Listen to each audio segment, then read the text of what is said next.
Hey guys, இன்னைக்கு நம்ம என்ன டிவைஸ் பார்க்க போறோம்? MacBook Pro A1706. உங்க ஸ்மார்ட் கியூட்டா இருக்கு. ஒரு கம்ப்ளைண்ட் என்ன, பேட்டரி சார்ஜ் நிக்கல. பேட்டரியை வந்து சேஃபா இப்ப நம்ம எப்படி ரிமூவ் பண்ணிட்டு புது பேட்டரி ரீப்ளேஸ் பண்றோம் அப்படின்றத நம்ம பார்க்கலாம். முதல்ல இதுல T5 ஸ்க்ரூஸ் 5 இருக்கும், 6 இருக்கும். அதுல T5 ஸ்க்ரூஸ் ரிமூவ் பண்ணி பாட்டம் கேஸ சேஃபா எப்படி ரிமூவ் பண்றோம்னு பார்க்கலாம். ஸோ இந்த மாதிரி ரிமூவ் பண்ணிட்டு சேஃபா இந்த மாதிரி ரிமூவ் பண்ணிடணும். ஸோ இதுதான் பேட்டரி வந்து பல்ஜா இருக்கு இல்லையா, இதான் கம்ப்ளைண்ட் ஆக்சுவலி.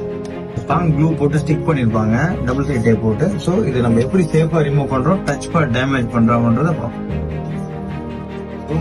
பேட்டரி ஒரு பேக் எடுத்தாச்சு. ஒரு இன்னொரு பேட்டரி நம்ம இதுக்கு ரீப்ளேஸ் பண்றோம்.